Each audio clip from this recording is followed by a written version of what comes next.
Operation Last Domino, Pearl Harbor Sudden Destruction. My name is Daniel Vallis, and welcome to our channel. I do not know the day or hour of the rapture, but I do know we are running out of days and hours. We are definitely into birth pangs. In this video, we're going to speculate about different things we see happening in the news. We're going to put all of our notes on the table and just talk about them and get an idea of the direction that they seem to be going. So we're going to cover a few news items that are going on, then look at the timeline, and then what is the bigger picture going on here, and help us understand these birth pangs that are leading to this sudden destruction. How close is it?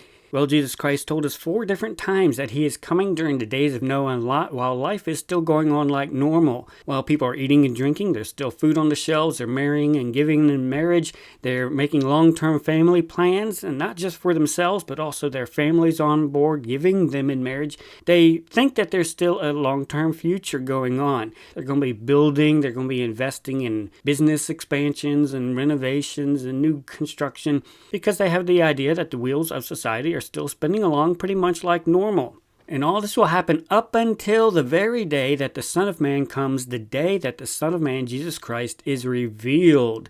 When he comes to pick up his purchased possession, the rapture, moments before the tribulation starts, the day of the Lord. And Jesus Christ likened it to the days of Noah that were before the flood, when it finally met the day when the flood started, and then also Lot and his family, the account of Sodom and Gomorrah. Judgment is going to slam into the world the same day that the Son of Man is revealed. It's all going to happen in one day. Everything will be going along just like normal, and then it will completely change, ending all the expectation of life as you know it. Things will start going downhill extremely quickly, and that's what Paul also says in Thessalonians chapter 5, "For yourselves know perfectly that the day of the Lord, the tribulation, so cometh as a thief in the night.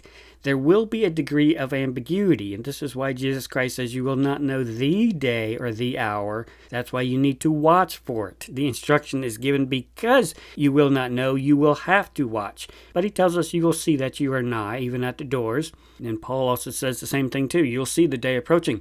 "For when they shall say peace and safety, then sudden destruction cometh upon them as travail upon a woman with child. And they shall not escape. But ye, brethren, are not in darkness, that that day should overtake you as a thief. Ye are all the children of light and the children of the day. We are not of the night nor of darkness. Therefore, because of what we just read, let us not sleep, as do others, but let us watch and be sober."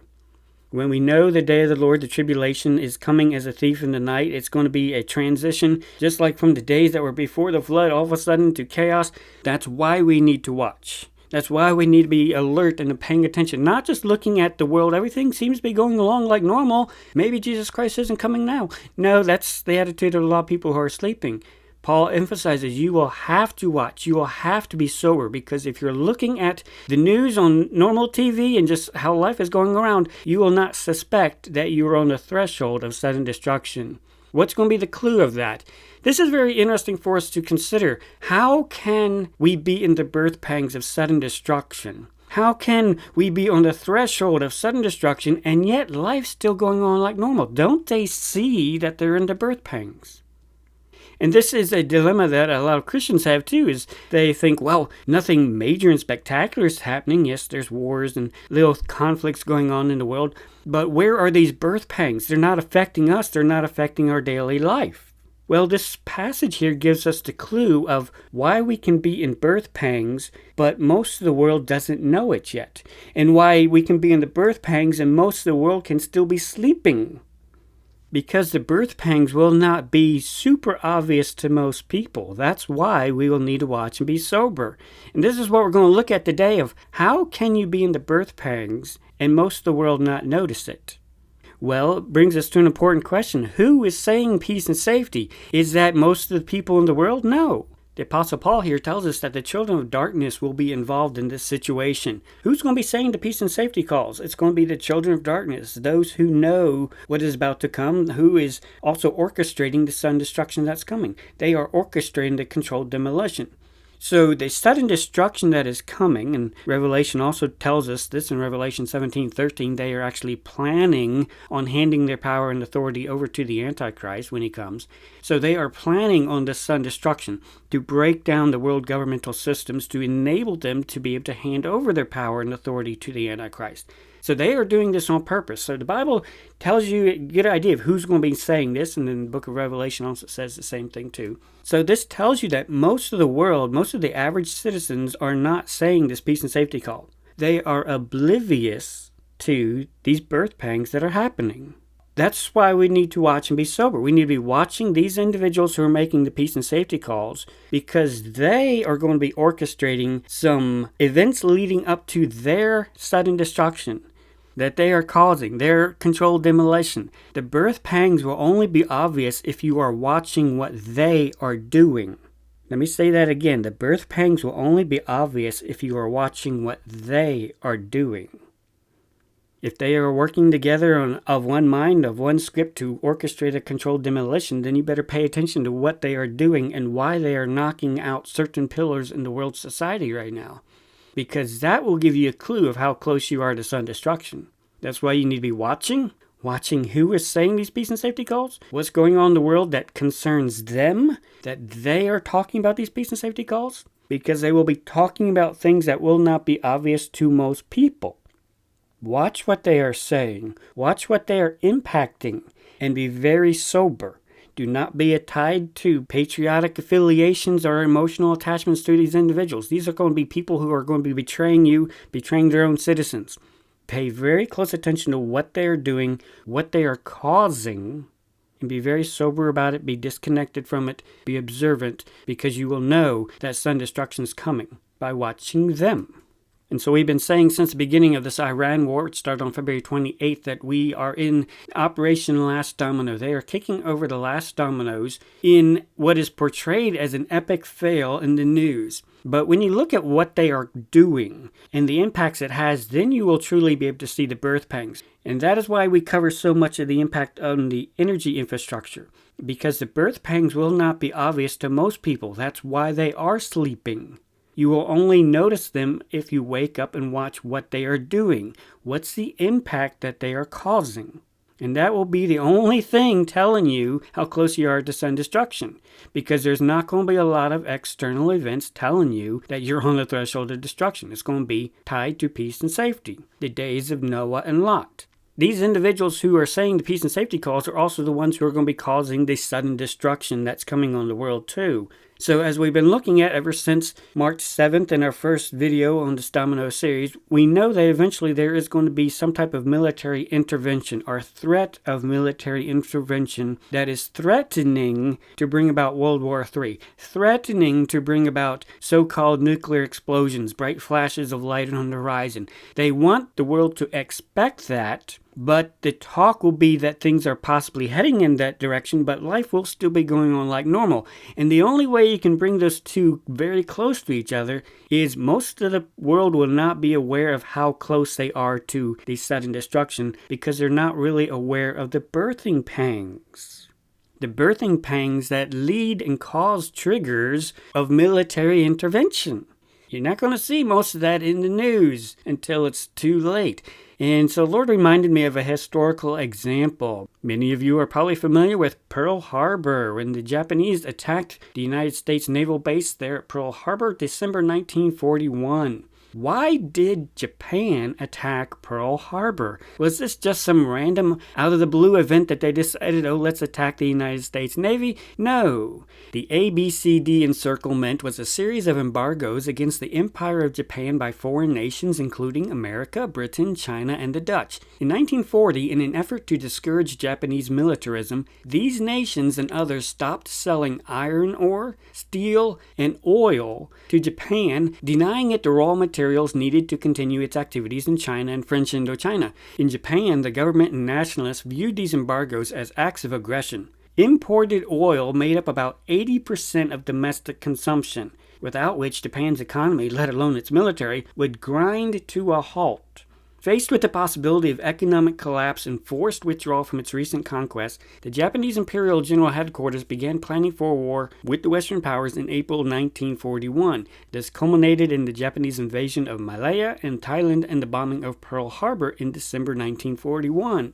So a lot of people don't realize this backstory. One of the main reasons why they bombed Pearl Harbor is because of the embargoes on the energy infrastructure and the oil products for Japan. Japan was so dependent on oil imports and other technological imports too. It made up about 80% of their domestic consumption. So they knew the way things were going, they were going to have to change that stranglehold on their economy. If they were going to continue their military ventures, they would have to do an intervention. And they were looking at the long-term picture. If things kept going with the stranglehold, this is going to affect our economy. This is going to affect our government. It's going to affect some major things in our country. We can see where things are going. We're going to have to do an intervention.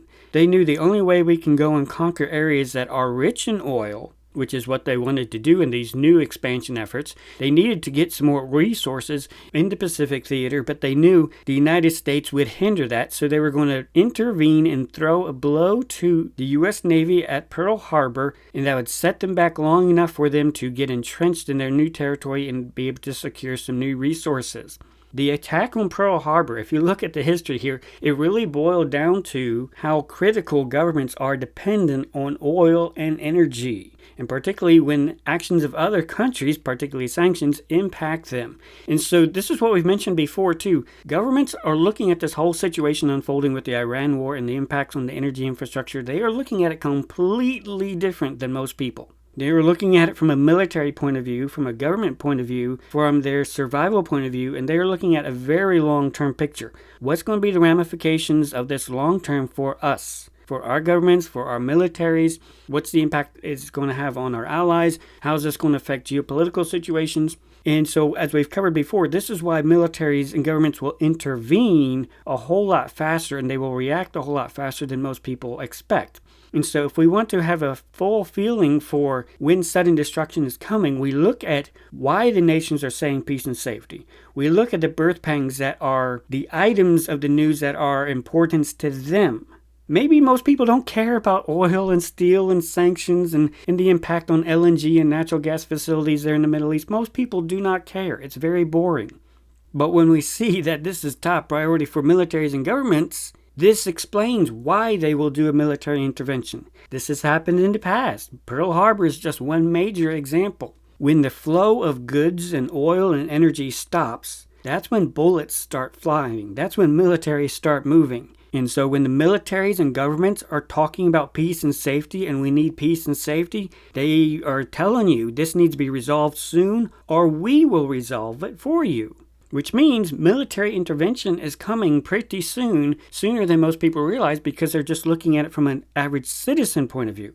You got to look at who is saying these calls of peace and safety, what are they concerned about, what are nations concerned about, and why will there be an intervention that explains World War III? Why will World War III all of a sudden happen out of the blue? Why will all these nuclear-powered nations all of a sudden decide to start lobbing nukes at each other? It's going to be because something that was ticked off by the flow of raw materials and energy that stopped, that was slowed down. A stranglehold on some of these affected everybody else. So these governments look at the long-term picture and notice there's a time where we're going to have to intervene before it gets too late. And we're going to have to intervene before our citizens are even aware of how close we are to the threshold of some major damage happening to our economy. And so that's why we've covered so much of this background behind the days of no on lot, because the birth pangs will not be obvious to most people unless you watch and you're sober and not sleeping and just looking at the average news. Look at what is concerning the governments, those who are putting out the calls of peace and safety. That will tell you how close you are to intervention needing to happen. If you just listen to the politicians and you just listen to the average news, they'll talk and tell you, oh, this thing could drag out for 2 months more, this amount of time, or we got some time. It may drag out for a while. But when you look at it from a government perspective, you realize, no, there is a stranglehold going on here on the energy system for multiple governments. There is some major stress on the system here. They are going to react out of the blue here pretty soon. Very soon, because they see the stranglehold different than most people. They know you can't hold this out for too long. Again, when the flow of energy stops, that's when the planes start revving up. That's when the bombers start revving up. That's when bombs start falling. That's when militaries start planning intervention because they know where things are going. When they want to head that off before the stranglehold takes full effect and permanent damage is done. And so again, we saw this example with Pearl Harbor. They intervened because there was an energy stranglehold on their nation, and they knew that in order to secure more energy, to secure the energy security for their nation, they were going to have to deal the bully, in their eyes, a strategic blow. And that's what they tried to do on Pearl Harbor. For when they shall say peace and safety, then sudden destruction cometh upon them, as travail upon a woman with child. And if you're not paying attention, you're going to miss those birth pangs, those contractions that they are causing and that they are inducing. Which means you're going to have to watch them very closely, because they're going to be working in areas that the average person isn't normally attentive to, which is the energy infrastructure. The spokesman of Ministry of Foreign Affairs for China. The root cause of the disruption in the Strait of Hormuz is the U.S.-Israel illegal military operations against Iran. Only by ending the military actions and restoring peace and stability in the Gulf can the international shipping lane be open and safe. The international community needs to work together for de-escalation to prevent regional turmoil from further hitting the global economy and energy security.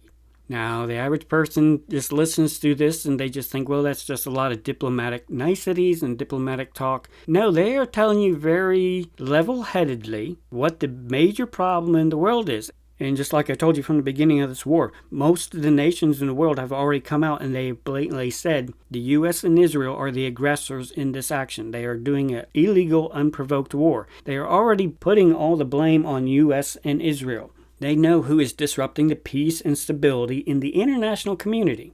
It is affecting energy security. And if this is not secured soon, nations will take military action of some form to secure the energy. This is the priority of governments. This is what they are there for, to secure the interests of their own people and for their own governments. And so when governments start talking about the calls for peace and safety, they are also telling you what is being stressed right now. What is at stake right now? What is the stranglehold? The stranglehold cannot go on forever. It cannot even be drawn out. It's going to have to stop pretty soon. And so you see China and Russia and others pointing out we need peace and stability. This is affecting the energy security, which they have a vested interest in, and they will address it if nobody else does. It may take a year to restore Abu Dhabi aluminum output, EGA says. The Middle East accounts for about 9% of global aluminum production, but the impact of the war is being amplified because constraints on output elsewhere have eroded inventories, leaving the market with little buffer to cushion any shocks. Early indications are that a complete restoration of primary aluminum production could take up to 12 months, a year. Aluminum prices have climbed more than 10% on the London Metal Exchange since the start of the Iran war. Because of the drone attacks and the missile attacks there on energy infrastructure and related infrastructure in that region, you're seeing these impacts that the world is aware of that is affecting other production and fabrication in many other nations. Hong Kong's Cathay Pacific cutting flight schedules due to soaring oil prices as European airports warn of fuel shortages. Airports Council International of Europe, a key airport trade body in Europe, which warned EU lawmakers that the continent could face, quote, systemic jet fuel shortages, end quote, in as little as 3 weeks unless the Strait of Hormuz reopens on a much larger scale.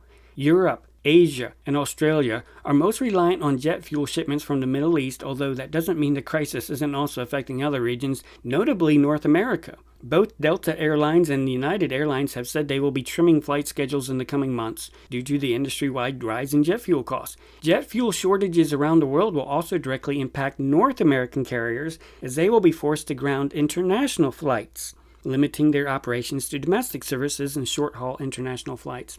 Okay, so notice, these are concerns that are brought up to lawmakers and governments. The average person isn't much aware of it. They just know that flights are being canceled and things are happening with different disruptions in the airports. But lawmakers are aware of, we are facing a systemic jet fuel shortage in about 3 weeks, if this does not change real soon. These impacts are being felt worldwide, but mostly it's aware of by lawmakers, by governments. But the average citizen is at least being aware there are some major problems. What is fueling unrest across the EU? Diesel and kerosene have emerged as the central pressure points in the crisis. Europe's benchmark diesel and jet fuel prices have risen above $200 per barrel, equivalent from below $100 in January, according to Bloomberg. The EU's refining system produces a different mix of fuels than the market consumes. A barrel of crude oil typically yields about 40 to 50% gasoline, but only about 30 to 40% diesel and jet fuel combined, with the rest made up of heavier products. This mismatch has left the bloc structurally short of diesel. The region is a major net exporter of gasoline, but relies on imports for a significant share of its diesel and jet fuel. Okay, so they're saying the refineries in Europe, they're set up just the way they're set up. They produce way more gasoline than they do diesel and jet fuel. That's why they have to import diesel and jet fuel. It's not just something they can change around in the refinery. They're built a certain way to produce a certain output. You can't just change that. And so this is why Europe is so dependent on imports of diesel and jet fuel. It's because they don't make large quantities of it themselves. Ireland has become the most visible flashpoint of the crisis. Fuel protests have spread nationwide since this past Tuesday, led by farmers, truckers, and transport workers, disrupting supply chains and transport networks, according to local media. Blockades have strained fuel distribution, with queues forming at petrol stations, with some running dry amid panic buying. Okay, the average person sees this as gas fuel prices increasing. But then there's also shortages because of diesel shortages in Europe, particularly in Ireland here. So the average person is starting to be aware on their level how it's impacting them, although they're not necessarily aware of what is the mechanical cause behind all this. What is the chemistry cause behind all this? How do the actions in the Middle East ripple down to affecting gas prices? Isn't that something they can just fix up in the government? No, the government knows there's a whole complex system. There's a chemistry reason why certain shortages are in certain areas and why they are so dependent. But take note, protests are starting, and it's starting to get more visible. And this is why militaries and governments will intervene, because they don't want the population riled up. They want to keep the citizens calm, and they want to keep industry flowing and the economy flowing too. So it's in their interest of not to let this drag out much further. And we're starting to also see that even here in America with the recent March 28th No Kings protests draw massive crowds across the U.S. And so you saw a large outpouring with the recent No Kings protesters who are really upset at the actions by Donald Trump, some of his policies, but primarily this recent war and the impact that it's already having because it's already starting to be felt. Fuel shortages from Iran war threaten Asia's biggest food staple. Across Southeast Asia, tens of millions of smallholders are struggling to find affordable crop nutrients as well as the diesel needed to run tractors, irrigation pumps, and rice planters. In Thailand, some farmers are leaving the crop in the ground as it's too expensive to harvest. Farmers are struggling with input costs that have doubled or even tripled, or also finding themselves squeezed by persistently low prices, at least for now. Okay, so your fuel prices and your input prices are suddenly going through the roof, but you can only sell rice for so much, and the prices are actually going down on it, so you can't recoup. And so farmers are now in a panic of, do we plant more? Do we harvest? Is it even worth trying to sell, or are we just losing money by burning gas? Margins are super tight, and that means they will plant less, said chief economist at the United Nations Food and Agriculture Organization, noting that a further 20 to 30-day closure of Hormuz could affect the availability of food as soon as the second half of the year. Cambodia, around a tenth of farmers have already said they won't plant unless they can secure a fixed price for the new crop. Why go through all that trouble if the price is going to be so low that you actually lose money? In the Philippines, paddy rice output could fall by at least 10% this year. The reduction will be felt during the next harvest season in September or October. Okay, so we're talking about impacts that are going to be felt very, very soon if things do not change, like they said. If things don't change within 20, 30 days at the most, we're going to start feeling some major impacts with food this year. Farmers in Southeast Asia, many of whom grow 2 or more crops a year and are currently straddling the seasons. Okay, so they're now in a real touchy situation. How do we harvest? Do we plant? What are we going to do? Vietnam's Mekong Delta, where rice is grown 3 times a year, farmers are barely breaking even as they collect the main paddy crop. With production costs surging, some growers are considering scaling back to just 2 crops. Okay, so again, as we consider we're on the threshold of the tribulation about to start, which tells us that famine is going to be very prevalent, we can see the dominoes already falling that within a few months, major famine will start to go into effect simply because farmers aren't going to be planting now. Korea secures 50 million barrels of alternative oil supplies for April. Young said about 80 million barrels of oil arrived in Korea each month when things run as usual, but around 50 million barrels have been tentatively secured at the moment for this month, with alternate supplies expected to increase in May. To cover the shortfall, the government is controlling the demand and working to help with supplies through a crude oil swap system with private companies. U.S. crude accounts for the largest shares of alternative supplies that have been secured. Okay, so all the nations recently are looking at what do we normally have arriving. In Korea's example, they had 80 million barrels of oil coming in every month, but that's suddenly taken a drop with the Strait of Hormuz. But they've been able to secure, going to different sources and trying to scrounge up some oil, they've at least got it back up to 50 million barrels that they know are coming in this month. So again, that's a 30 million barrel shortfall. So this is what you're seeing. A lot of nations, they're under this stranglehold because of the Strait of Hormuz, particularly in the Asia region. They are most susceptible to this. And they're trying to secure alternate sources, but even that is not enough to get back up to what they normally mean, which means they're running at a loss. Eventually, it's going to catch up with them. So this stranglehold, they are losing air in their energy system, so to speak.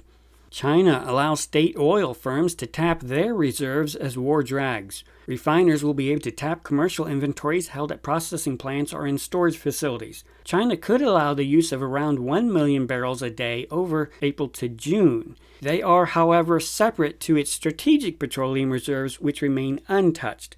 The world's top oil importer has built up an estimated 1.4 billion barrels of reserves overall. Okay, they're all scrambling, even China, which has the largest reserves.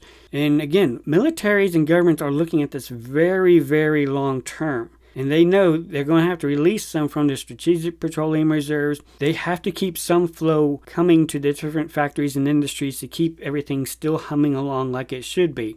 So it should catch our attention that China is now starting to tap into commercial inventories. Their buffer systems that are at different processing plants or in storage facilities. They're not touching their main reserve, but they are tapping into a commercial reserve. This is also telling you that there is a strain on the system. There is a shortfall in what is coming in with what they need to consume. So they're having to tap the commercial reserves. But you remember back on March 13th, the planned release of strategic reserves would put U.S. supplies at lowest level in 44 years.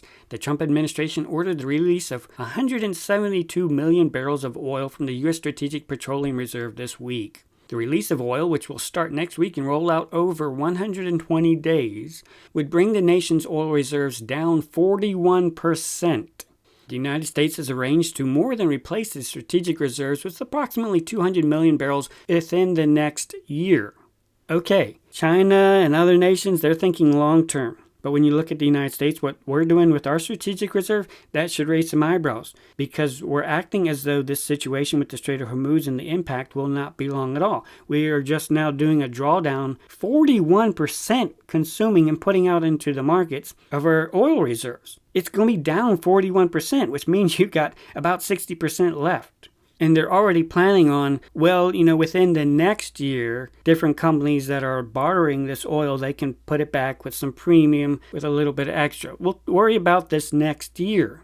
So that should raise some concern now of what we're rolling out now, just as 41%. It's going to roll out. It's going to be trickled out over 120 days, fed into the economy and situations like that. But when you look at the rate of consumption, at the current draw rate, if they start opening up more of the petroleum reserves, we're going to be out by the beginning of next year, basically the end of December.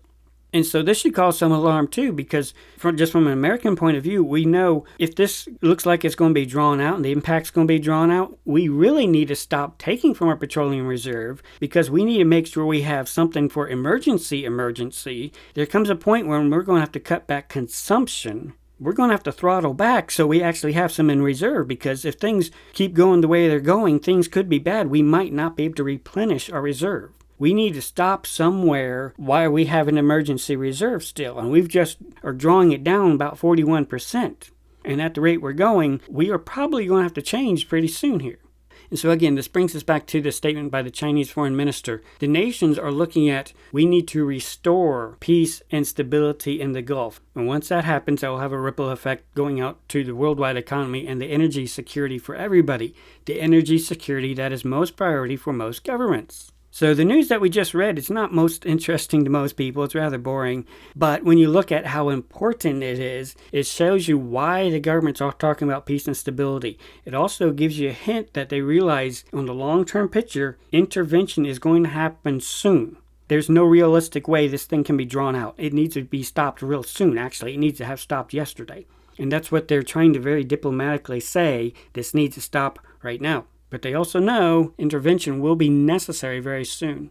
Now, it caught my attention right in the midst of all this stress that's on the economy and this situation. Right in the middle of it, the First Lady came out and she made a statement, very public statement, had a press conference, caught a lot of people by surprise, saying she had never been friends with Epstein and disavowed any knowledge of what was going on. But then she also called on Congress to do a further investigation of it.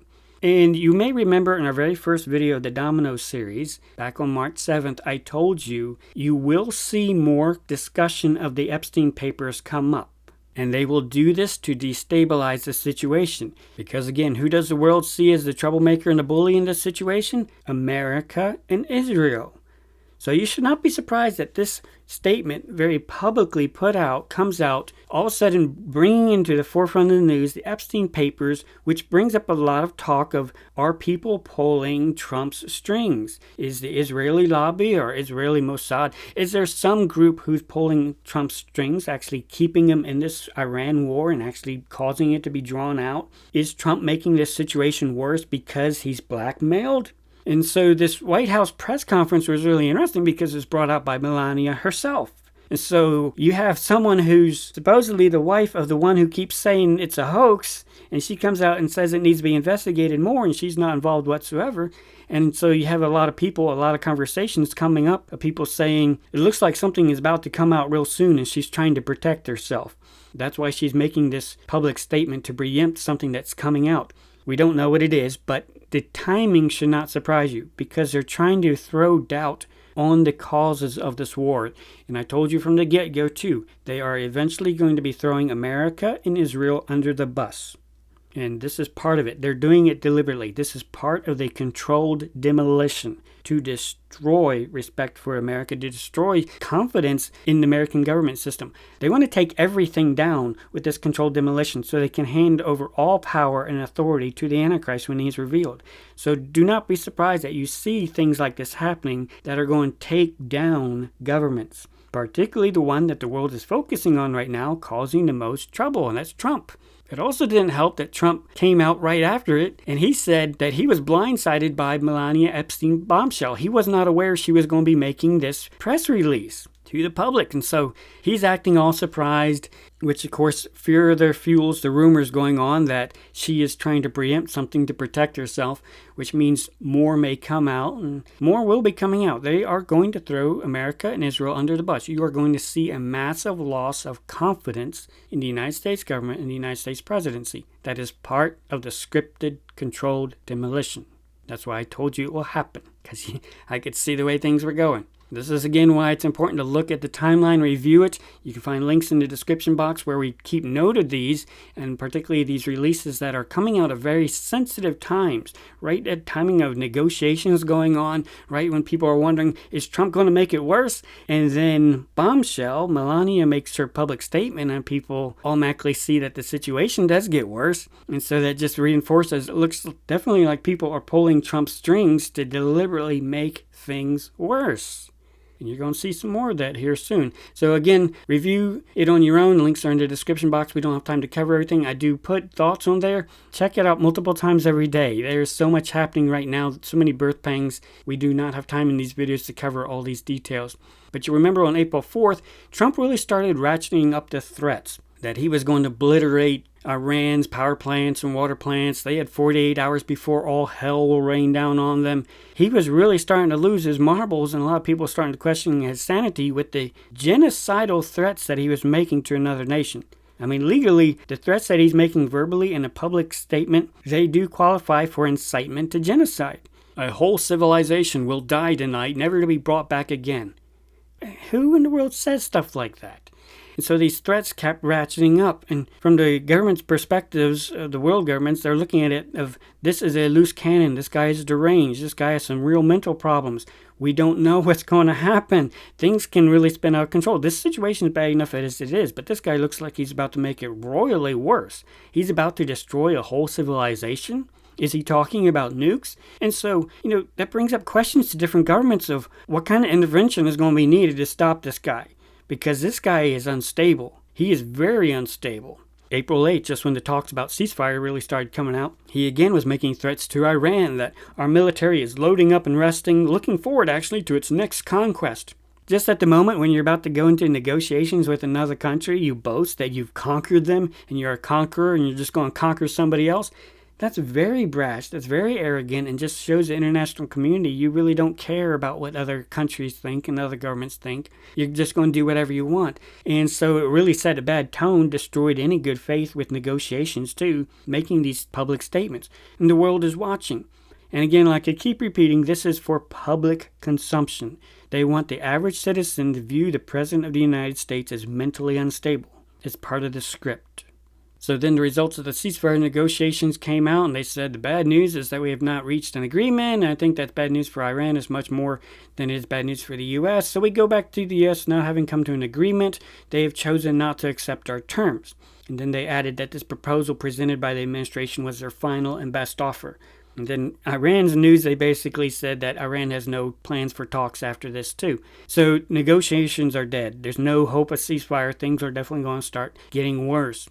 And that was kind of the expectation going into the ceasefire just because of the two negotiators, Witkoff and Kushner, that they had on the team there, part of the same team that stabbed him in the back the last two times. So the outcome was kind of seen as inevitable, and a lot of people were wondering, why is Iran even going into these negotiations? That's a waste of their time. Are they really going to cave in? Are they surrendering? And so a lot of people actually lost hope in Iran. They were cheering for him, thinking, wow, they might actually come out of this aggression and this bullying by the America and Israel. They might actually be able to pull it off. But then it looked like, why are they going into ceasefire negotiations? Well, it's done strategically because Iran is presenting to the world that they are reasonable, they will act in good faith, they are making every gesture that yes, we want to negotiate, we want to have peace with everybody. But in order to have peace with the people who have stabbed us in the back twice already, we have some requirements and we want some security guarantees, and we have our list of demands too. We have zero trust in you, especially with all your public statements. We have zero trust in you. You're going to have to put up some major demonstrations of good faith before we even think about having peace talks with you. So Iran walked away from these negotiations as essentially the good guy in a lot of the world's perspective. Most Americans with their propaganda don't see it that way, but Iran came out smelling very fresh, so to speak, because they jumped through the loops, they went through the process, they demonstrated goodwill, they didn't make all these bad statements about the other guy. They acted very diplomatic and very reasonable, very level-headed throughout the entire thing. But they also went into it knowing that, yes, they do hold the cards. Trump likes to boast that, oh no, they don't have any cards left, but Iran went into negotiations knowing full well that they could leave at any moment because they have control of the strait, and with their missiles, many in reserve too, they hold all the cards. So nobody is going to be dictating terms to them in this negotiation. So they were able to walk away with their head held high with this.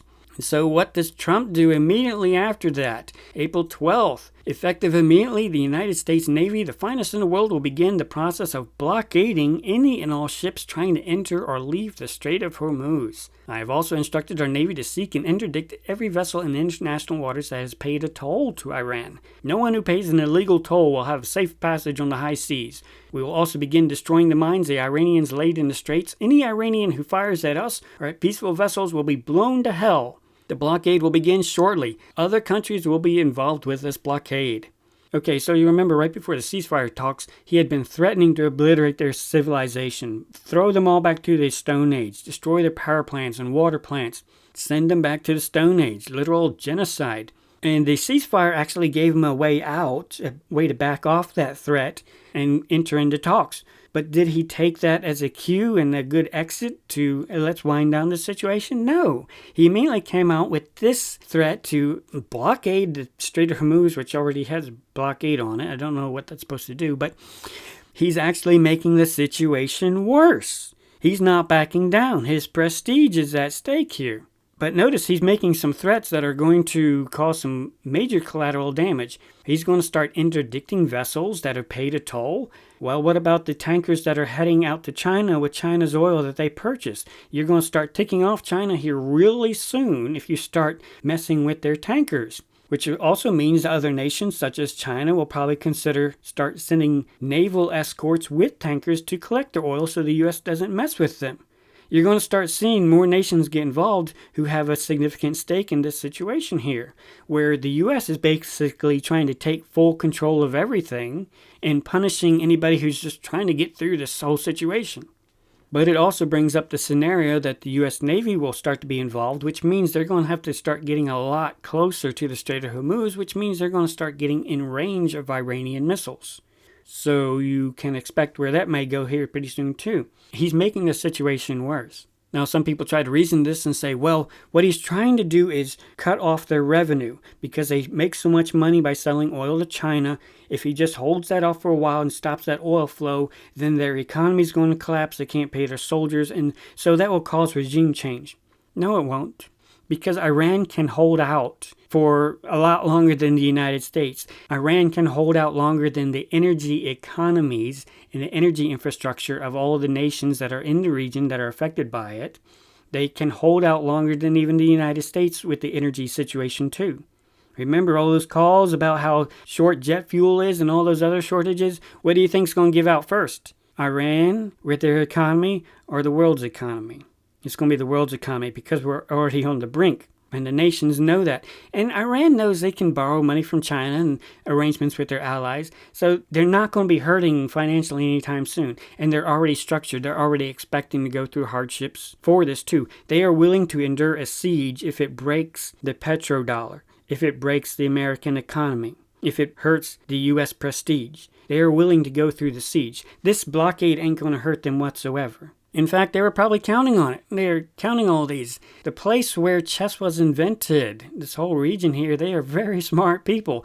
Iran is playing chess, and that's what a lot of people don't realize, is their moves are very deliberate. Even a lot of their retaliation has been very measured. They are willing to take some losses. You will lose some pawns if it enables the enemy to get closer and be situated and set up for a later checkmate. And I truly believe that's what Iran is set up for. They know this situation is going to lead to a checkmate. That is their whole strategy, to actually kill the United States economy. So much damage to the energy infrastructure economy that it causes intervention against the United States and Israel.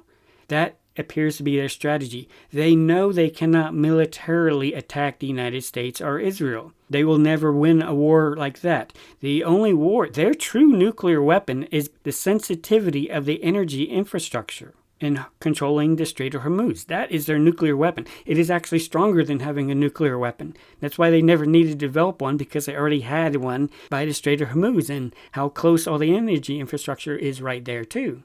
And I highly suspect and truly believe that Iran's nuclear enrichment program was not to build a nuclear bomb. They've been doing this for a number of years. It really does not take that long to get enriched uranium or to build a nuclear bomb. You look at the time it took the United States to build a bomb and North Korea to build a bomb. It does not take a lot of time. So why would Iran be enriching uranium? Why would it go through all this expense, all these expensive facilities? Why would it have all this focus brought on itself? Well, there's numerous technological spin-offs that are available for your country and just benefits of having any type of scientific program too. And certainly there'd be carryovers for the medical and energy systems too. But I truly believe they went through the enrichment program because the enriched uranium would become bait. Bait, yes. You want to lure America and Israel to attack you. And so the only way to do that is to have something, have a reason, have some bait that makes them invade you. Now, Iran already has a pretty substantial nuclear program, and who helps them with that? Russia.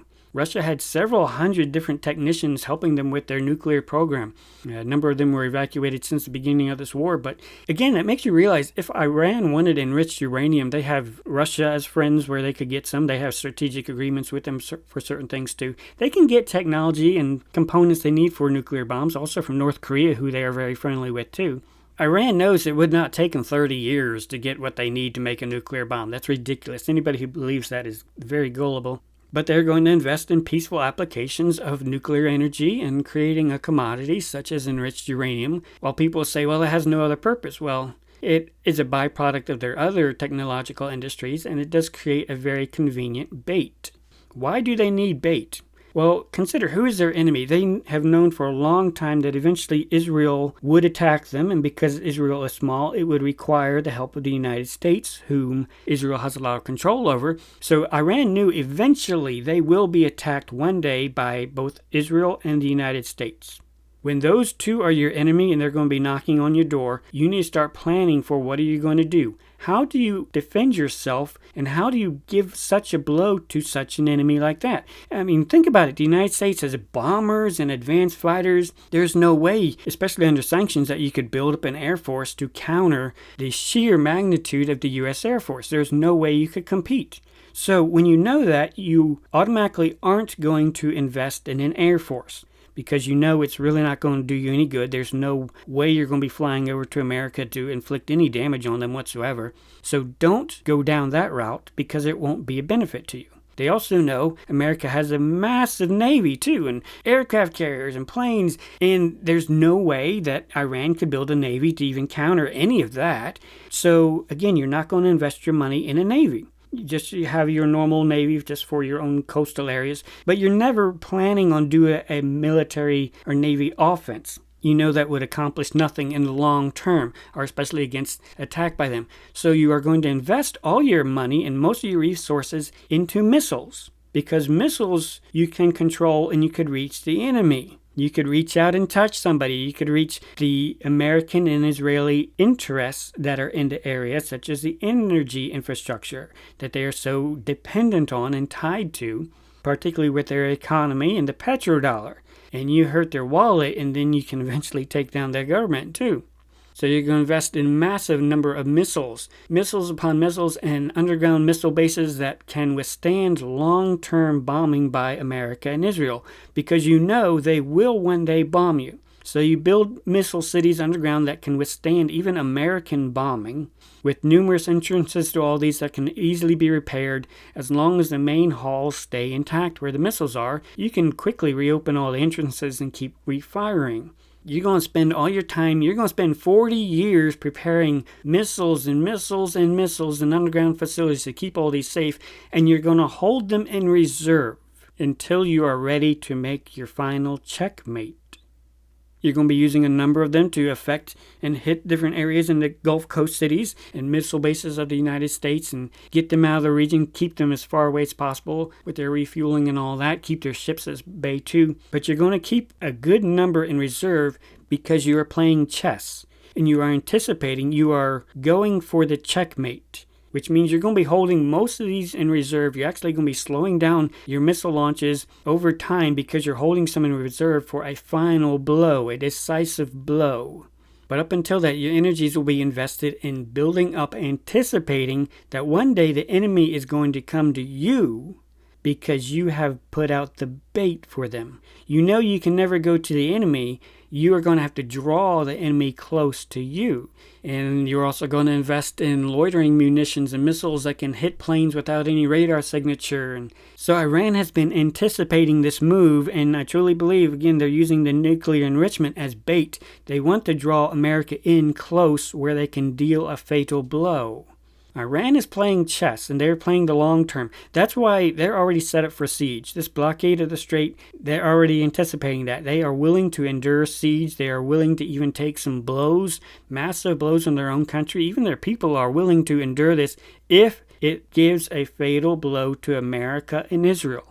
They have the support of their populace to do so. And so that is huge. When they know they have the capacity to do that, they have the investment over all these years of missiles to do that, and they have finally come to this one pivotal time in history where they can finally deal a blow to the bully and the troublemaker who have messed up so many things in the Middle East and caused so many problems for themselves and for their neighbors. They are willing to see this out to their conclusion, and that is a fatal checkmate to the United States and Israel. They know the damage given to the energy infrastructure there in the Gulf region is going to have a worldwide impact, and it's going to affect the world more than this war even affects them, because it's starting a ripple effect in the peace and security, the peace and energy stability. And once that stability reaches to a certain point and the chaos starts a contagion, it will take care of itself. It will take itself to a logical conclusion. The system will start to collapse. The house of cards will start to collapse once the damage gets to a certain point.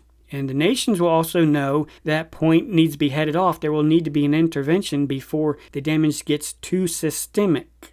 So this whole thing can only draw out so long. And that's why Iran is willing to blockade the Strait of Hormuz. They're even willing to go through a siege with the United States blockading it too. You watch. They're willing to endure that siege because they know the U.S. will fail first.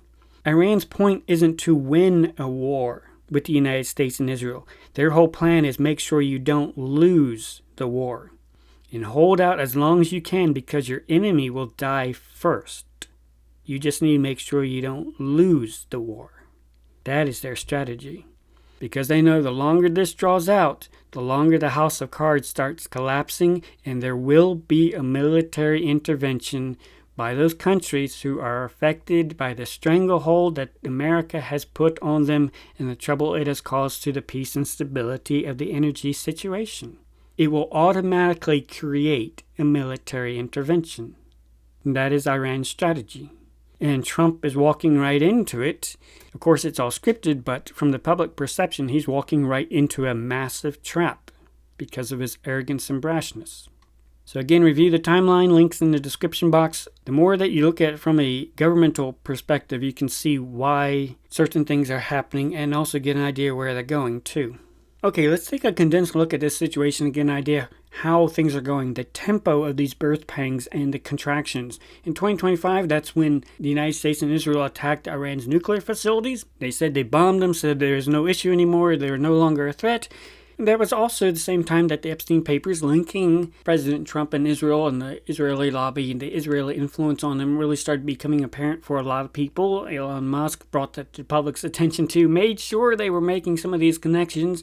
And also Trump himself at that time mentioned that if Iran assassinates me, I've already given orders to destroy Iran. We may see that come into play as part of the script, who knows? But February 28, 2026, that's when U.S. and Israel attacked Iran, assassinated their leader, which instantly shut down the Strait of Hormuz. The shipping stopped because the insurance companies canceled all the insurance and said, you are not going anywhere near that strait. We are not covering you whatsoever. Now, from the world government's perspective, this was an unprovoked and illegal aggression. A lot of foreign ministers and leaders came out and blatantly said so.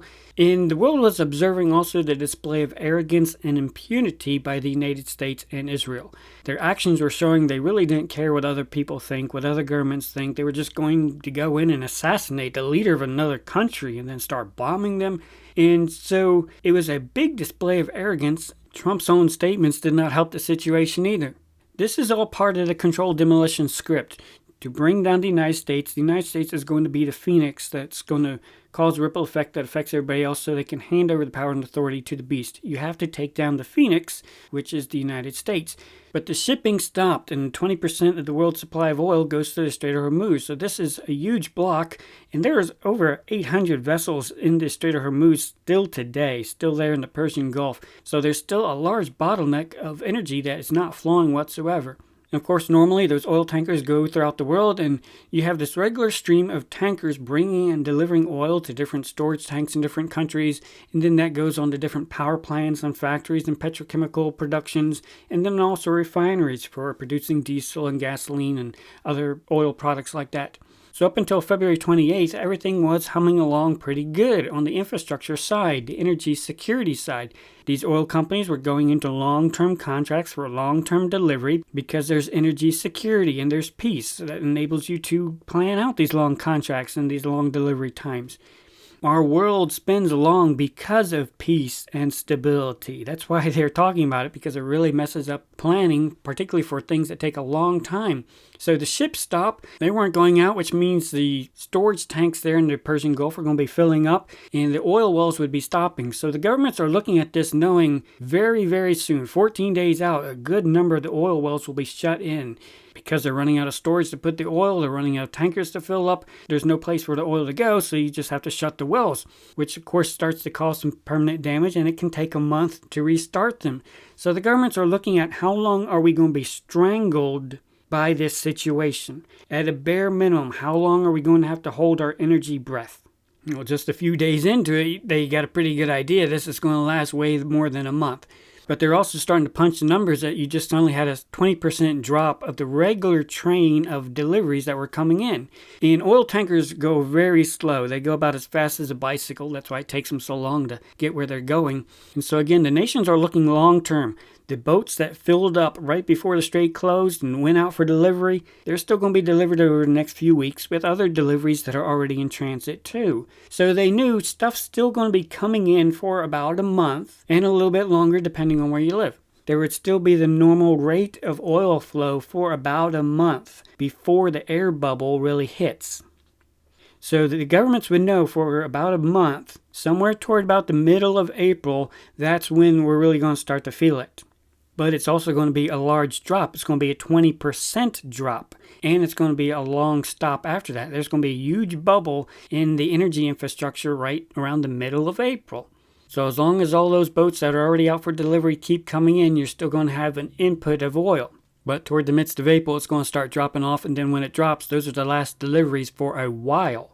So, of course, the nations of the world are concerned, and they're doing the back of the napkin calculations that this cannot be held out for too long. This is a strangulation of our economies, of our factories, of our production, of our citizens, and so much that is being strangled. 20% impact here. This cannot be drawn out very long at all, because the effects will start to become permanent. We can only do this for so long. About the midst of April, this needs to be wrapping up by the midst of April. So even very early on, March 11th, that's when the decision to start releasing strategic petroleum reserves, the United States petroleum reserves. Again, this is important. A lot of people think in America, oh, this doesn't affect us. Yes, it does. That's why they're releasing the strategic petroleum reserves, to keep some still coming in, because the drop of imports does affect us. Maybe not direct shipments, but the knock-on effect by the availability will affect us. And it's the lack of availability overall, because we do import oil primarily for gasoline. That's why our gasoline prices are rising up so much. It's the inputs that need to be kept up. Now, the strategic petroleum reserves, that 41%, is going to be released over 120 days, which means it's going to be a trickle release. So you still have some coming in over time and enabling the different refiners and whatnot, just so there isn't a big drop all of a sudden. You still have some, a little bit, a trickle coming into the system. And so the strategic petroleum reserves isn't a substitute for what comes in. It just is a backstop to help, so you're not having such a big drop all of a sudden. It's helping. That's all it's doing. It's helping. But then, of course, again, as you start doing the calculations, different countries, depending on the size of the reserves, would realize we got X number of days, and we are going to have to reserve something for emergency. We can't just draw all this out just to keep gas prices low or just to keep certain factories running. There's going to be a point where we have to stop dealing out the barrels from our strategic petroleum reserves, because it will become a national security issue. Particularly if this starts drawing out more than 2-3 months, we are going to have to start drastically cutting back our energy infrastructure. The economy is going to be greatly affected. Our military is going to be greatly affected.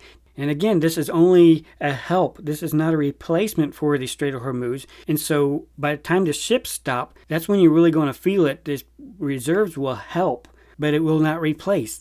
The reserves are mainly to help stabilize things in the meantime before things get really bad. That's all it's really going to do. It's just help stabilize somewhat the gas prices.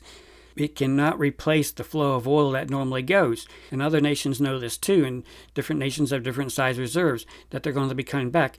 And of course, on day one, February 28th, that's when you realize, okay, ships aren't coming out. We need to start getting some alternate sources of oil, which means you have to start making contracts and finding tankers that are available somewhere else already at ports who can be loaded up soon within the week. They need to get out on the water. They need to start heading out. Again, they're moving as fast as a bicycle. So anything you start getting from an emergency point of view, it's going to take forever to get here. So you're going to have to start getting them on the books here real soon. But again, that's only going to be a trickle coming in of what the volume 20% drop from all the ships not going out. And then a lot of the alternate sources, you're going to get a lot smaller ships and things can be shipped out pretty soon too. There's no way you're going to make up the volume. And on top of that, there's going to be availability issues because everybody is scrambling for alternate sources of oil soon. So you're going to be paying a premium for that on top of things too. So even with extra oil coming in and with your reserves, you're still not even up to what you were before. And that's why China is having commercial stockpiles being tapped into, and why Korea, why they're trying to source all these alternate sources and knowing it's not even up to what it had been before. There's a scramble and there's a slow stranglehold, and governments know this stranglehold will still get worse the longer you draw it out too. It cannot get better. You cannot just hold at a certain level. It's getting worse. You are losing your air, so to speak. You're being strangled. Some nations, more than others, will start having to pull on their main reserves to even keep the regular economy going and the normal production going. And they also know that once the boats stop arriving, that's when they're really going to feel a 20% drop, and there's no way they can make it up with alternate sources. So their reserves are running on reserves now for some countries. Again, amidst of April, the latter part of April, that's when multiple nations are going to really start feeling it and having to cut back in multiple areas because they cannot make up the volume. And they also know that even if the war stopped today, it would take a month, more than a month, to get new oil coming in. So there's going to be a world of hurt for about 40 days. There's going to be a 40-day bubble that is going to be traveling down the system about the midst of April and beyond.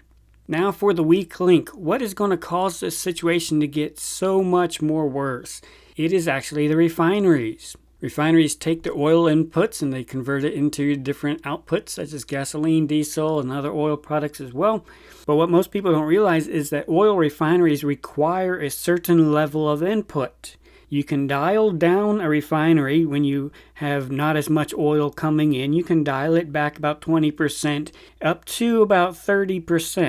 And we've already seen this done in some areas of South Asia where they're dialing back the refineries on their output because their input has suddenly dropped down because of the oil shortfalls.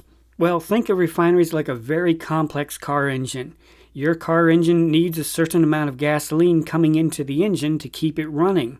If you have a clogged fuel filter or something, the engine won't start, it won't keep going, it'll just shut down. A refinery is just like that. If you look at any refinery, they have some big pipes going throughout the whole place. They require a certain volume of oil to even function at a bare minimum. And that minimum is about 60%. You can drop them down to about 60%, but anything below that, it will go to zero. It will shut down.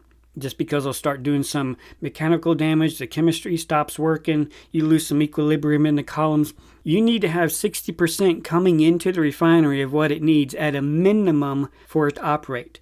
If you get less than 60%, the whole thing shuts down. The whole engine shuts down. And so this is what a lot of energy experts are really concerned about, and governments are really concerned about, is you've already are taking a 20% loss coming through the Strait of Hormuz. Some countries are more vulnerable than others, obviously, but you're taking a huge drop in oil that you need. You can get some alternate supplies. You have a limited number of reserves. With the alternate supplies too, it's getting more expensive because you're paying through the nose because everybody else is trying to get the alternate supplies too. So you are only getting a percentage coming in of what had been coming in, which means countries have and will be starting to cut back the refineries because they just don't have the oil to plug into the engine. The engine that makes the jet fuel and the diesel and all that. And so if they start having to cut back down to 60%, the whole engine shuts down. Which means what? You have a cascading failure. Not only are you short on oil now in your economy, you're now short on diesel fuel that's not being made. The shortage of oil actually causes a greater shortage that amplifies once the refineries start getting down to 60%. They can't operate below 60%, so the whole thing shuts down. It doesn't matter if you have 50% of the oil you need or 55%, you got to have at a minimum 60%. But if you're starting to go through your reserves pretty quickly, or if you're a nation that doesn't have a lot of reserves, or you can't get a lot of alternate supplies secured, you're going to see refineries shutting down here real soon, primarily in Europe, because they're already having trouble getting the oil that they need in the first place, which means they're going to be cutting back the refineries and then they're just going to shut down. Another thing, too, is you may be able to technically have the amount of oil you need, but it starts to become cost prohibitive. Because if you're starting to have to pay a premium to get the final alternate supplies that you need, and then you consider by the time it goes to the refinery and it produces gas and diesel and jet fuel or whatever, and we sell it at this, are we paying more for the oil in the first place than we're even going to recoup? Will we be able to recoup the cost? But then they also know if it shuts down the refinery, we're obviously going to be losing buckets of money. So in a short term, it is cost effective for them to pay more to actually lose money buying expensive oil just to keep the refinery running, just to have 60% of the input that they need to keep the engine running. Even if that means losing money on the products that they sell, diesel and jet fuel, whatnot. But there is a breaking point, too, where they realize, okay, we're going to be losing money if we keep this up. There's going to be a point where they just shut it down, just because the margins aren't there whatsoever. But then it will take time to restart them, just like the oil pumps. It takes time to start. It's not a safe procedure, and usually you see a lot of accidents at refineries happen when they're starting up or shutting down. A refinery does not like to go through the startup or shutdown processes because it's not safe. It could damage equipment. And of course, that's more cost. And if you shut down a refinery too, then some of your workers and expertise start looking for other jobs and going other places too. So refineries do not want to shut down at any cost whatsoever unless they absolutely have to, which is going to be a shortage of input oil to keep it running at 60%, or the price just becomes prohibitive. And this is what we're going to see here real soon. Probably first, we're already seeing it in Asia, but you're also going to see it soon in Europe too, of where refineries are just shutting down, because they get to the point where they're cutting back 20%, and you're seeing those figures in the news just because of the stranglehold on oil that's in the world right now. They're cutting back 20%, and if they get to 30%, you know they are razor thin away from shutting down completely. And then Europe is really going to have some problems with diesel and jet fuel. And so governments are looking at this picture of how soon are the refineries going to shut down, because then this situation is just going to get royally worse. It's going to get catastrophic. And so the governments know we are going to have to intervene. This whole situation needs to stop soon, or it's going to cause a catastrophic cascade of events across multiple industries. Of course, they'll really get the protesters going and potentially lead to government instability too, and government change. And so, of course, governments want to head that off whatsoever. So as these events in the Middle East unfold, look at it, how governments look at it. They are seeing we are already running very short on time. This situation is about to get exponentially worse. If the refineries start shutting down, it's going to get really bad. And that's another thing too. You can't just run some of your refineries at 100% and shut other ones down, because refineries are built specifically to handle specific types of oil. So you can't just switch up, let's just run a few of them at 100% and shut the other ones. No. If your refineries are set up for a certain amount of oil, then that's the only oil they can run. And it also makes it hard to find alternate sources of oil too, because you look at, okay, what kind of oil refinery do we have? We can only source that kind of oil. That's the only oil we need. That's the only oil we can use. And so that further compounds the situation too.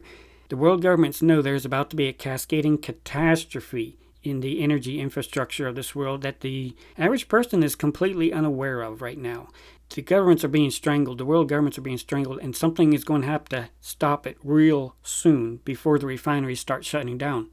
So understanding this long-term picture, you can understand why they were concerned on March 13th when the U.S. attacked Karg Island there in Iran, where they do all their oil exports. Because the governments knew if you attack that, Iran is going to retaliate and strike the oil infrastructure in the region, which is going to cause even more oil shortages, which means the ripple effect is going to hit us even sooner than we would like. This cascading catastrophe that's on the horizon that they can see because of this stranglehold, that'll just be bumped up. From their perspective, the U.S. is just throwing gasoline on the fire here, making it incredibly worse when it'd be better if they just did nothing whatsoever. What is happening in the world? The governments see this. What is happening in the world right now is worse than even a nuclear bomb going off, one or two somewhere, because they're seeing this is going to have a shutdown effect across the world. And the more you shut down the oil infrastructure, the sooner the catastrophe is going to be. So they didn't attack the oil infrastructure, but they threatened to, and it really raised the specter of it. But then you started to see a bunch of retaliations on the energy infrastructure there in the Middle East, such as the largest aluminum smelter in the Middle East and the gas fields and Qatar's LNG facilities.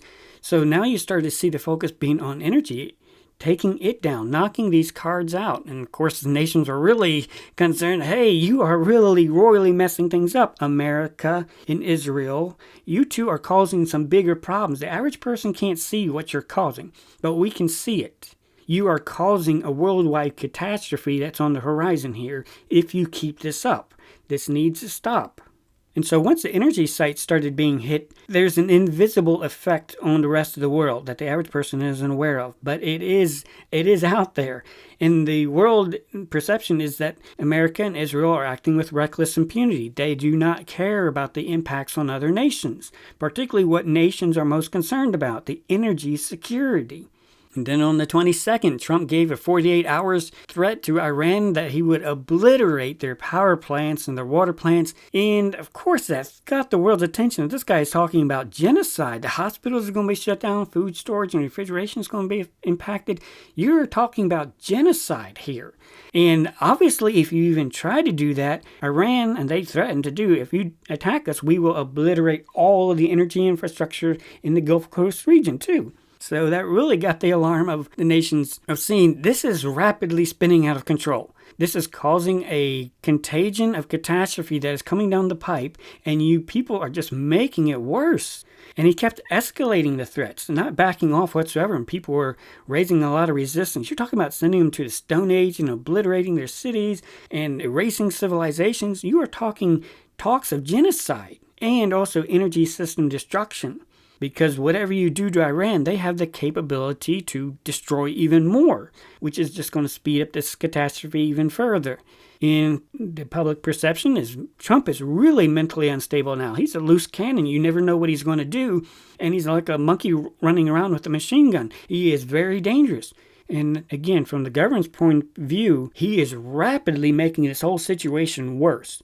He's also accelerating the timeline when catastrophe is going to hit so many parts of the world. And then all during this time, further impacts on energy infrastructure. And you also start to see impacts for Russia's energy infrastructure too. The oil exports, the gas and chemical plants too.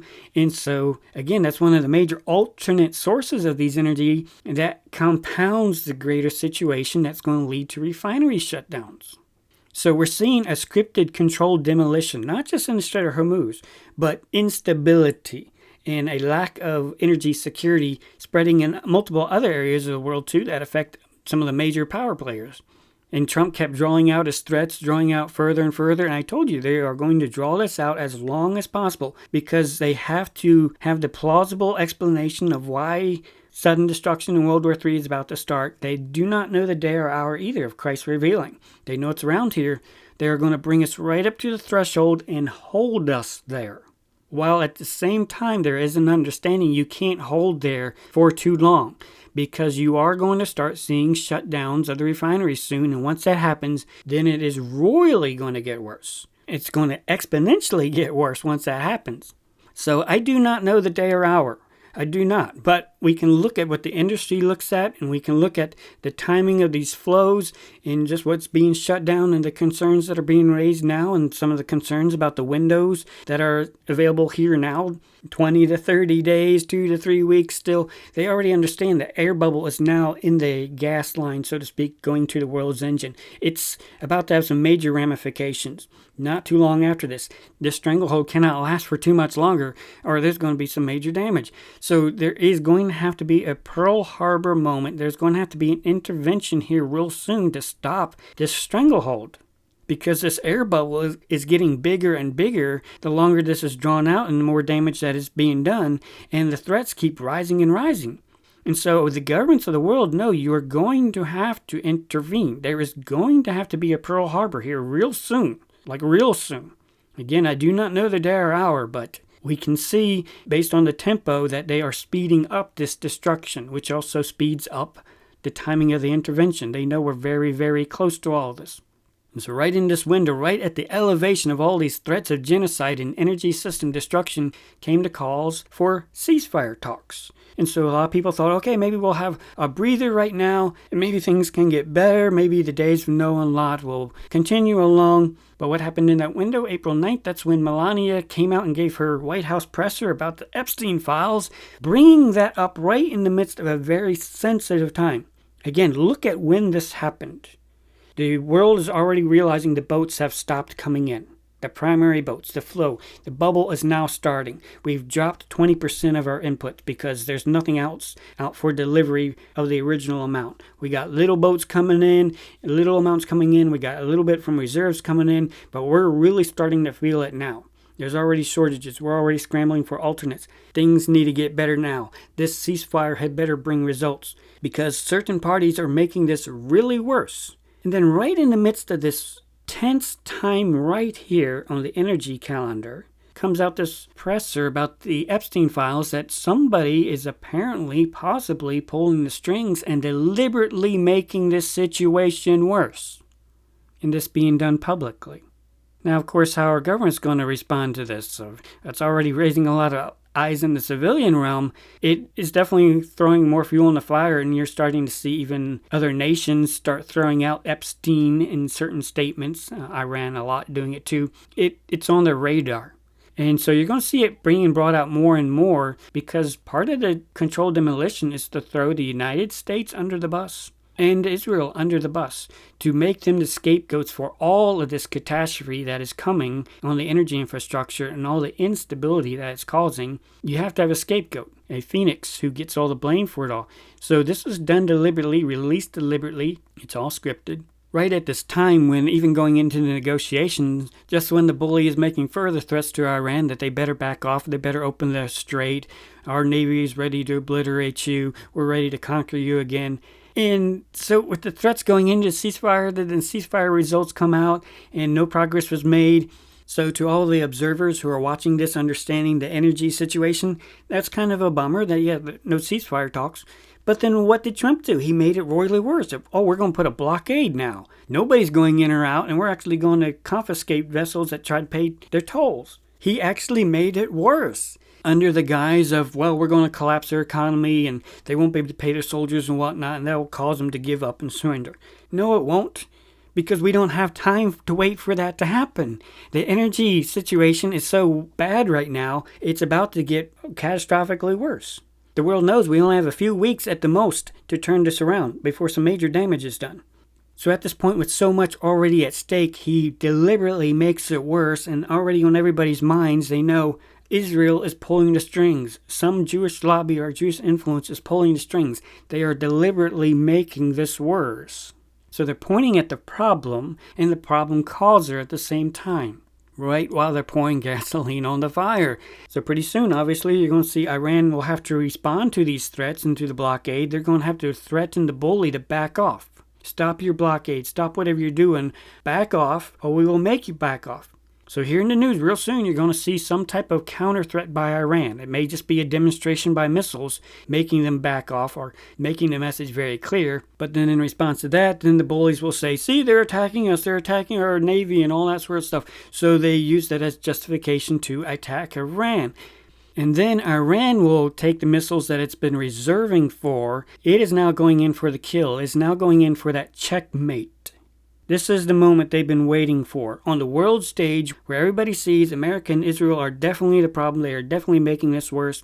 Iran has a lot of support, in a sense, from a lot of countries, particularly Russia and China behind them, from their populace too as well. They respond to a level with what they've been holding back all this time. They give the bully a black eye, both of them. The U.S. is going to take some damage that they've never taken before. Israel is going to take some damage they've never taken before, because Iran will be given a very clear message at this point. Back off, and we mean it. So then the U.S. and Israel take that as justification of, see, they hurt us, they gave us a black eye. They will lash out in some form, likely with a tactical nuclear missile against Iran, some type of nuclear impact. And again, obviously, there's so many different ways that this could go, but this will probably be the general way that it goes with different granular details along the line of it. But it's also consistent with the way we've seen them work so far, too. The bullies are going to eventually lash out with some level of nuclear, bring that into the equation, some type of nuclear attacks on the granite mountains where these missile silos and missile cities are. They're going to use Iran's black eye attempt as a reason to use nuclear weapons, which is obviously going to get the world's attention. But Iran will also respond in like a measure, something on measure with nuclear weapons. It may be what's called nuclear weapons. It may just be an overwhelming amount of force. It's going to be a substantial hit to both of those bullies. And of course, the U.S. and Israel will then threaten to respond even greater or threaten to totally obliterate. And at that point, the other nations, the nuclear powers, are pretty much going to say, stop it. and they're going to do a limited nuclear intervention. This whole situation is going to escalate to a point where it's clear the U.S. and Israel are compoundingly making this worse, and if they would just shut up and back off, things would be salvageable. But if they keep making it worse with no real net gain from it, then the other nations are just going to say, stop it. This needs to stop right now. And we are going to stop both of these bullies. They are going to do something with probably a limited nuclear intervention somewhere. Something to finally get alongside Iran, and everybody basically confronts the bullies and say, stop it. Just stop this whole thing now. And then, of course, that will give plausible instant retaliation justification to the U.S. and Israel to respond in kind, start a nuclear war, the mutually assured destruction and all that, the automatic firing of ICBMs and such. And all this can happen very quickly, and this is what we need to watch for. And I really believe we are very close to this happening, because the world already knows this needs to stop. He's already escalated and put out so many threats of genocide. It's already very questionable about what he's about to do. And we suspect that he's about to start lobbing nukes anyway. So the world is already pretty close probably to an intervention. The public already seems to be prepped for that. But then when you look at the energy situation, the governments, they know this has to stop within 2-3 weeks here pretty soon, or we're going to see some massive shutdowns which are going to have a catastrophic cascading effect. But all these attacks and these black eyes and the retaliation and some tactical nuclear strikes, that can happen really quickly. 48, 72 hours, you might see the news cycle cover a lot of events happening really, really quickly. We won't have time to make videos on it probably, but we will be covering it on a timeline. But this is what you should expect right now. They've brought us to a threshold of escalating threats. It will not back down. They are deliberately making it worse, so expect it to get worse. They are going for the kill. The controlled demolition, this sudden destruction that we're warned about, when they shall say peace and safety. And the more that we understand what they're talking about, the concerns about the energy safety, the energy security, which runs the entire societies in the world today, that's what the world is looking at, and that's what intervention is going to be needed to stop.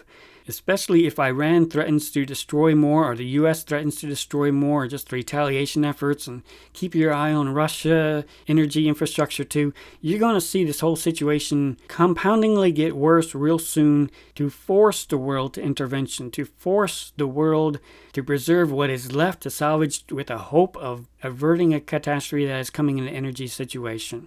A lot can happen real soon. We definitely need to be watching and very sober about the direction things are going, things that are happening right now, and how much time we have left. A Pearl Harbor is coming. A prophesied Pearl Harbor where the world is going to intervene. The world situation will be set up for intervention that is going to lead to an instant clash. That will explain the bright flashes of light on the horizon when the Son of Man is revealed, while life is still going on like normal. Because the birthing pangs will be largely invisible to most of the people in the world. But the governments who are intervening and actually doing the instigation of the nuclear attacks and the sudden destruction, they are watching slightly different birthing pangs than everybody else, and they are more concerned about the direction this is going. When they shall say peace and safety, then sudden destruction cometh upon them as travail upon a woman with child. That's how it's coming. And you got to watch the ones who are involved in birthing the baby to be able to see the birthing pangs. Let us not sleep as do others, but let us watch and be sober. The day of the Lord so cometh as a thief in the night. While life is still going on like normal, but it is about to change, and we see they are definitely pushing everything over to make that happen any day now. The Son of Man is about to be revealed. Let's live like it. Let's remember Lot's wife. Let's not be caught up in a world that they are deliberately causing a collapse of this house of cards. We need to divest ourselves emotionally, financially, spiritually from this world, set our affections on things above.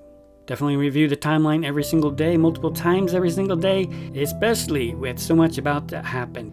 Friends, keep me in much prayer. There's a lot to sift through every single day, so much fake news and just distractions and AI slop, and there's so much to sift through every single day. It's very depressing and very wearisome. I need your encouragement. I need your help to uphold these weary arms.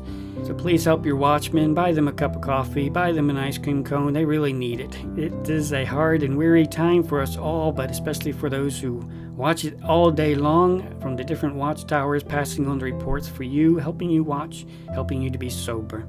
Download the PDF resources linked in the description box. Let us make ourselves ready for our Lord's return. Let us be found running for the prize. As we see the day approaching, there are things that we should be doing so much the more. And as we have our Lord giving us wisdom to help us see it, even more so, we should be rising up, responding to what He is showing us. He desires us to see the lateness of the hour. He desires us to rise up and draw nigh to Him. We have heard so many trumpet calls at midnight that have told us one resounding message. The bridegroom cometh. Go ye out to meet him. So friends, let's rise up. Let's trim up. Let's gird up. Let's put on our Lord Jesus Christ and let's go out to meet Him. Hearing Him. Heeding and obeying Him. Loving Him. And serving Him. First and highest above all else. Drawing nigh with a true heart. Till He comes. Maranatha.